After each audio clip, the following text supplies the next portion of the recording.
knee on belly is still a great way to get your opponent to react to something. So you got a lot of pressure in on his stomach and his solar plexus here that he's going to want to push you off. He's going to want to relieve that pressure. So it's a great way to make things happen if you're having a hard time in side control, getting him to give you something. And you guys know Jimmy was a huge fan of knee on belly. If you have a roll with him, it's absolutely miserable, right? So whenever you're here, it's actually where all this knee on belly stuff's going to come from. So we're just going to start in a really loose side control here. I want you to go hand on the shoulder, hand on the hip. You're just going to do a push-up, up, put your knee down. Now, whenever you're doing this for real, you're going to keep your toes off the mat. You want to put all your weight on your partner. Daryl and I are kind of friends, so I'm going to keep some weight off him while I'm drilling here. I'm in this position. Now, this leg, I don't want this leg in too close, okay, because he's going to start hooking and attacking my ankle. I don't want it to be out here, my knees on the mat. I just kind of want to make a 90-degree arc here. Just right in this position, so I'm nice and stable. Now, whenever I have my knee on belly, so just a second, I'm going to put some weight on Daryl. I'm going to keep my butt down. So I'm kind of sitting on my heel here, keeping all my weight. I don't want my butt to come up, because then Daryl's going to bridge me pretty hard. I'm going to fall off. So I want to just kind of keep this nice and low. And I'm kind of almost putting my thigh against his hip here, so I keep a lot of pressure on Daryl. That way, if he does bridge into me, I can just drop back into side control if I need to. As soon as my butt's up, I'm going to start falling one direction or the other. So I'm here, hand on the shoulder, hand on the hip, push up, boom, knee on belly here. I'm just going to kind of just keep this to have this position. So we're going to go to our near side armbar first. Jimmy always called this a sloppy armbar. I don't know why, but it's a pretty fast armbar. It's also still pretty reliable. So Daryl's going to push off my hip here. This is going to be my trigger. So at this point, Daryl's extended his arm for me. Okay, he's gone from his like T-Rex arms where he's safe. He's exposed his arm to try and get out of this. This is what I'm looking for. So I'm going to go slide off his shoulder, pick this elbow up just a little bit. So now in this position here, I'm going to slide my shin up his chest and hook into his armpit. So I'm going to go, boom. See, I'm kind of pointing my hips almost an angle to the ceiling here. So what I have to do, I'm not going to hop right this way. I'm going to go, boom. Just kind of open my hips up here, drive my hips nice and high. Now in this position, I'm going to lean towards Daryl's hips. I don't want to fall back and set my leg. Just same thing from out. I'm going to go here. Now whenever I land here, keep my knees pinched. If this arm ends up under the armpit, this is really good for you. It's also really dangerous for your partner. Like right here, Daryl's ready to tap. So if I go, boom, Daryl's not going to train for a while. Okay? So if you have that arm underneath, just be very careful when you're laying back. If you're here, you can go all the way back. You should be okay. But this is ratchets up the tension over here. So I'm pinching my knees. This is a nice tight position. Now what I need to do to make it tighter is my foot on Daryl's shoulder. See, I'm kind of clawing it here. I'm kind of flaring my toes up, hooking underneath his armpit, right underneath the shoulder blade. This is an important detail. This is going to make this a lot tighter. It's going to kind of cupping and lifting as I'm in here.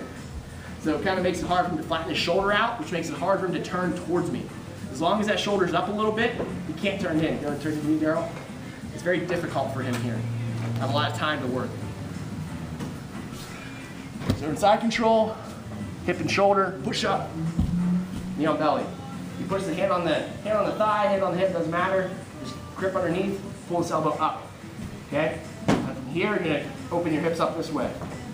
Slide in, nice and tight. See, I'm hooking his shoulder already here. I'm going to lean towards his hips. Set that leg over top. Sit down. Pinch my knees, keep my toes hooked. Back that arm. One more time. Here, up. Whatever you guys grab, just for the sake of your partner's fingers, just do an open palm here. As if these things, you can kind of jack your own wrist. Just for the sake of this drill. Pick the elbow, just pull it up. Open those hips up, slide up nice and high. You gotta close all that space. Right like that. Okay? Knee on belly in a nice controlled way, especially in no deep. You keep your hands on the mat and you start popping up here. In this little transition space, you give your opponent, then you start tripping into you, start capitalizing on that. So it's important when you're ready for that transition that you, like right now I got some chest weight on Daryl. So as soon as I pick that up, I still want to have weight on it. So this is my way to do that. I can put that pressure even though I'm going knee on belly. Okay, so the primary thing you look at the knee on belly, even though this is a good quick attack, the biggest thing we're looking for when we go knee on belly is for this hand to catch on this knee. Okay, this is a huge mistake for Daryl from the post on my knee to try to escape knee on belly this way. because it just makes this nice little hole for my underhook to go in. Now, whenever you guys are drilling this, just for the sake of your wrist and your partner's wrist, whenever you check the knee, go like that. So kind of point your fingers down towards your hip when you go here. And when I start ratcheting this, it's going to be pretty hard on the wrist. So if your wrist ends up here, you kind of wrist lock yourself. Okay? It's a bummer when your partner doesn't realize your wrist is there and they go, it's not too bad. So when you're in this position here, so I'm going to pop it to my belly, I'm going to try looking for that trigger. Boom, I'm here. So I'm going to take this hand, thread through. Now I could punch all the way into like a really deep underhook here and take side control. If I wanted, I could go in here and start attacking barrels in this position. But if I want to go right to the arm bar, I'm not going to go super deep. I'm going to go here, catch his tricep. See how my elbow is still on his wrist here? So I'm kind of like a wedge here, like a fulcrum point. There's some like physics term for this, I don't know. I go with it up. You got this wedge here. I can bicep curl, pull barrel towards me. This is what I'm looking to do. Lift him towards me here. And my knee on belly pressure is going to help me do this. So he checks my knee, catch it, pull towards me. Now I'm going to post my hand on the mat behind his head here. Slide this knee down onto the mat. Step where my hand is. Twist. So I got my knee on the mat, kind of digging my toes in the mat here. I'm kind of in this like a really bad lunge position. Twist. Get back. Get my arm on the other side. It looks fancy, but it's really not. Boom. You know, belly, you catch it nice and shallow. Just catch that tricep so the elbow's still on his wrist. So as you pull this towards you, slide that knee down the ribs. If he's resisting you pulling him up, you can drive that knee in near ribs to kind of force him to roll towards you. So that knee's on the mat, toes in the mat, hand behind his head. Step, right behind his head, right where your hand is. Now I'm going to push off and rotate. It's going here. Way back. Now I'm trying to hook my toes on his shoulder the same way. Get this arm bar here. One more time. Right in that arm bar. Okay? Take your time with it. I promise not a whole lot of fabric for your opponent to work with. They're going to go for a lot of kind of bent arm locks like corners and stuff like that, especially when you're trying to pass.